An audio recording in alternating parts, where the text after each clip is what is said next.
Halo, apa kabar? Kita ngobrol lagi bersama dengan Bung Rocky. Bung Rocky, kelihatannya ide untuk menjadikan pemilu ini satu putaran, walaupun itu sebenarnya ide yang absurd, ide yang saya kira nggak punya dasar, itu masih terus dicoba. Itu tanda-tandanya sangat jelas. Ada satu lembaga survei ya, nampaknya apa nih? Saya juga belum pernah dengar nama CPCPS atau apa begitu namanya, yang dia menyebut sekarang ini bahwa elektabilitas Prabowo Namanya Gibran. tuh SGIE. Oh, SGIE ya, saya kira soalnya itu betul betul betul ya. Atau CCS ya ya. Capture Storage mungkin begitu maksudnya. Dia menyatakan bahwa udah melampaui 50%, bahkan 51,3 kalau tidak salah begitu ya. Naik dari sebelumnya udah 53%, 50% sekian. Kita harus melihat itu bukan hanya sekedar publikasi survei, tapi adalah semacam apa ya, tanda-tanda akan ada orkestrasi untuk membangun public opini semacam itu. Ya, mestinya dipastikan aja bahwa satu periode itu adalah ambisi, sehingga harus Satu di-backup. putaran, Bung. Bukan satu periode. Satu putaran itu Satu adalah putaran. ambisi, maka mesti di-backup. Kan jalan pikirannya kan begitu. Nanti juga kandidat yang lain, Ganjar maupun Anies, akan lakukan hal yang sama. Lalu jumlahnya jadi 300%, kan begitu kan.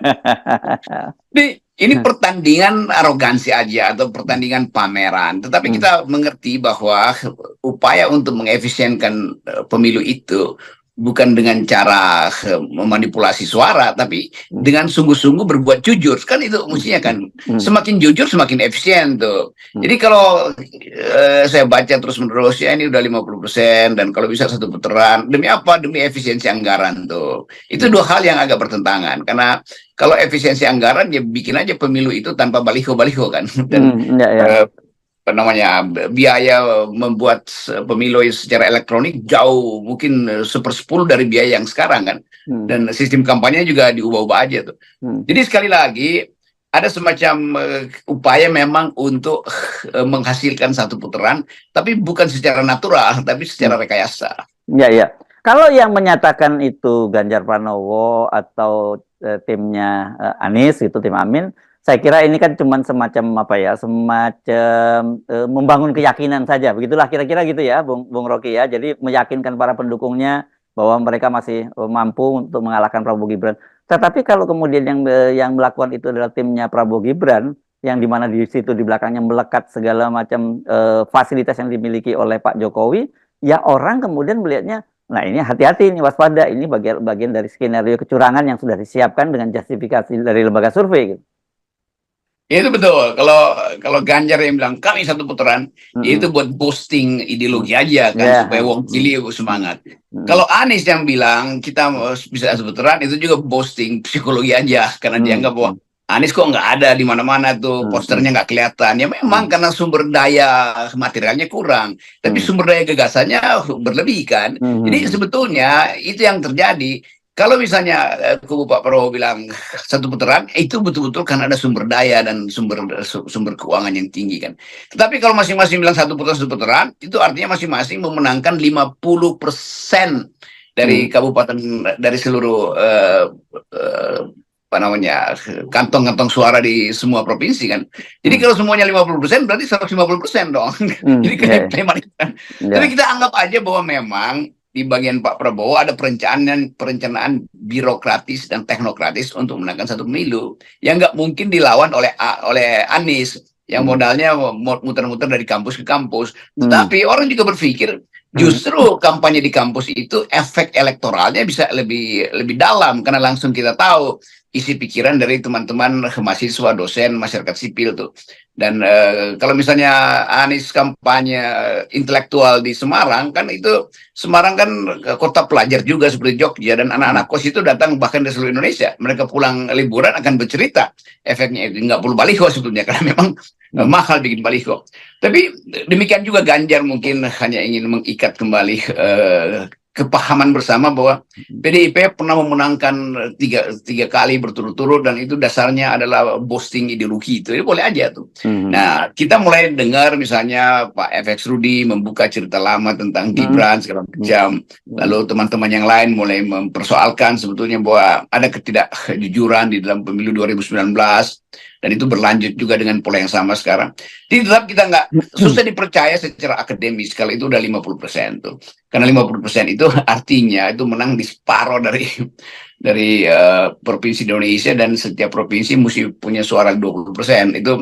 Itu secara hukum berpikir metodologis itu kurang masuk akal. Tetapi bukan metodologinya kan yang dipersoalkan kan. Jadi efek dari membicarakan itu 50% naik lagi, minggu depan 52% terus menerus. Jadi dasarnya adalah upaya untuk memberi persiapan mental bahwa kalau terjadi satu putaran memang betul-betul itu terjadi karena kemestian sosiologis. Padahal kita tahu itu adalah hasil manipulasi teknokratis. Dan kita kan kalau lihat berbagai perkembangan terbaru ini kan kita juga udah bahas bolak-balik Gibran itu menjadi beban yang beban buat elektoralnya Pak Prabowo. Jadi artinya satu sisi Pak Prabowo tahu bahwa dengan menggandeng Gibran dia akan di backup mesin kekuasaan oleh Pak Jokowi. Tapi di satu sisi juga dia paham bahwa Gibran itu menjadi beban, dan itu kan terlihat ya Bung Rocky dari berbagai blunder dia, dan juga kemarin ketika meskipun dia dianggap menangkan panggung debat pada cawapres, tapi di afternya itu setelah perdebatan itu kan dia itu betul-betul mendapat defisit atau sentimen negatif yang luar biasa di kalangan para netizen, dan ini pasti pengaruhnya juga terhadap perpindahan pemilih, karena terkonfirmasi oleh jajak pendapat juga, lagi-lagi Kompas melakukan jajak pendapat, memang semakin besar terjadinya peralihan dukungan, dan fenomena semacam itu tidak pernah kita tangkap pada pemilu-pemilu sebelumnya pasca debat gitu. Ya, karena orang sebetulnya seluruh keinginan untuk mempersoalkan substansi itu oleh netizen diarahkan pada Gibran tuh, bukan pada Prabowo, karena Prabowo orang udah kenal cara berpikirnya dan cara berdebatnya. Jadi begitu Gibran memenangkan panggung pada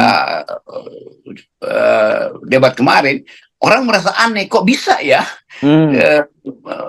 Gibran itu fluent, lancar, dan seolah-olah nggak ada beban untuk mengucapkan data. Orang mulai curiga akhirnya kan, karena ini disebut too good to be true nih, terlalu mudah untuk kita percaya. Lalu orang riset, setelah di riset terlihat bahwa memang banyak bolongnya argumennya Gibran tuh. Begitu dipoles diulas oleh netizen, semua orang merasa bahwa ya itu sebetulnya bagian rekayasa doang kalau begitu di atas panggung.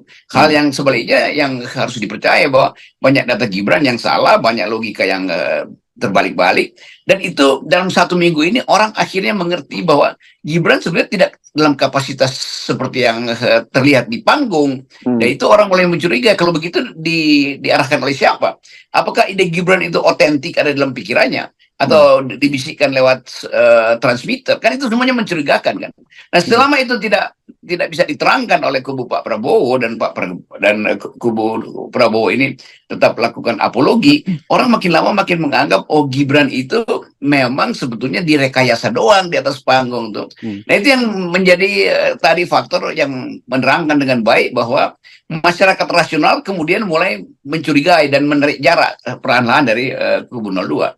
Nah, efeknya apa? Ya efeknya mesti didorong lagi tuh teori satu putaran itu kan. Iya. Nah itu makanya saya bilang ketika kita penting ingatkan juga para viewer kita, begitu muncul lagi publikasi survei itu, kita tahu bahwa ini orkestrasi mulai siap dimainkan begitu ya. Jadi tinggal gampang itu antisipasinya, nanti kita akan tahu, oh ini angka A-nya, ini B-nya seperti ini, C-nya seperti ini, dan nanti finalnya seperti apa gitu. Ya, saya melihat bahwa perubahan pilihan itu terutama kelas menengah yang mengikuti yang didapatkan kelas menengah tuh. Masyarakat bawah tentu yang pendidikannya masih minim dan nggak bisa mencerna dengan baik, hanya bisa menonton ekspresi-ekspresi yang sifatnya teatrikal. Nah, masyarakat atas justru memulai untuk memeriksa dasar argumentasi dari debat itu. Nah, mereka ini yang potensial untuk beralih lagi atau menambah jumlah swing voters atau undecided voters ini kan. Jadi kelihatannya masyarakat kelas menengah kota berupaya untuk menahan diri. Yang mereka yang tadinya udah pergi pada Prabowo mungkin balik lagi tuh ke wilayah undecided ini, karena menganggap tunggu dulu dong, kalau ini terus-menerus dibohongin bagaimana ceritanya tuh. Apalagi dari segi PDIP yang terus memperlihatkan bahwa Gibran berbohong terus sejak dari wali kota tuh yang dibuka oleh FX Rudi kan. Dan itu menambah kecemasan pihak Prabowo. Karena itu dia mesti di backup dengan cara lain, termasuk tadi survei-survei mulai dikerahkan lagi.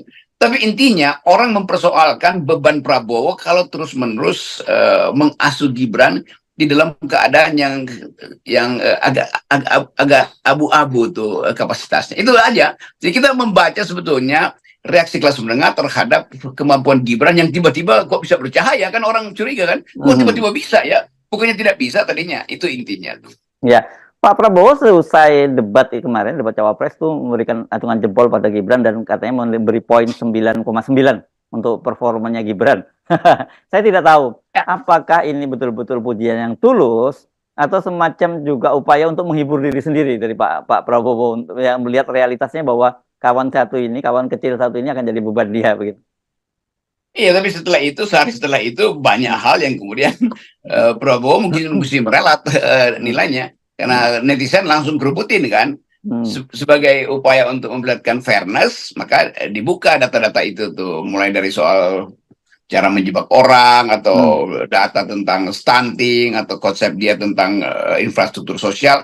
Kan semua itu memperlihatkan bahwa hafalannya Gibran itu tidak berbasis pada pengetahuan otentik dia tentang ide itu, tentang kasus itu yang sedang dibicarakan tuh. Di kelihatannya Pak Prabowo terpaksa mesti beri semacam support di dalam debat berikutnya. Dan debat berikutnya kan nggak mungkin Gibran lakukan hal yang sama tuh. Orang udah tahu tuh. Demikian juga Caimin pasti udah tahu ini teknik yang debat pertama akan dipakai lagi, itu akan konyol bagi Gibran. Demikian juga Pak Mahfud tuh. Jadi kita akan lihat nanti 9,9 di Gibran itu kan beban buat Gibran. Kan buat naik jadi 10 nggak mungkin. Yang mungkin terjadi turun 7,6 dan itu mental drop nanti. Jadi sebetulnya Pak Prabowo sih bilang dapat 7 supaya nanti putaran berikutnya dapat 9. Kalau dari 9 turun ke 7 turun ke 6 itu betul-betul hancur strategi itu. Ya, saya lagi berpikir tadi. Jangan-jangan ini ya yang dimaksud oleh Gibran itu sebagai hilirisasi digital. Jadi hulunya itu adalah debat, kemudian di hilirnya digitalisasi karena ributnya di dunia digital gitu. Itu ya bisa juga hilirisasi kedunguan, kan bisa begitu namanya.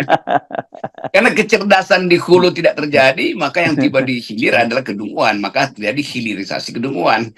Kan awalnya orang cuma lihat hilirnya itu penampilan di panggung, lalu orang periksa ke atas tuh hulunya bagus apa enggak. Ternyata yang di hilir kelihatannya jernih karena ditapis di hulu tuh, padahal di hulu dari awal itu udah airnya udah kotor kan. Jadi tetap bahayanya kalau dipuji terlalu berlebihan, begitu drop itu artinya 2 kali konyol tuh, nggak bisa naik tapi justru turun. Rating Gibran di dalam penilaian netizen itu bahayanya. Dan kalau rating Gibran turun itu otomatis juga rating Prabowo turun kan. Jadi kita bayangkan misalnya Gibran dapat pakai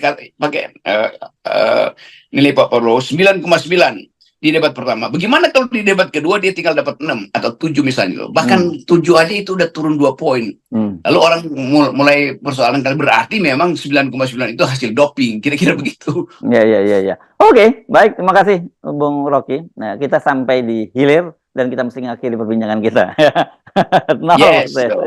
Jadi yang terjadi hilirisasi dinasti sebetulnya. Jadi hilirisasi itu artinya dari hulu sampai hilir dikuasai oleh data palsu, tapi dikendalikan oleh kekuasaan satu keluarga.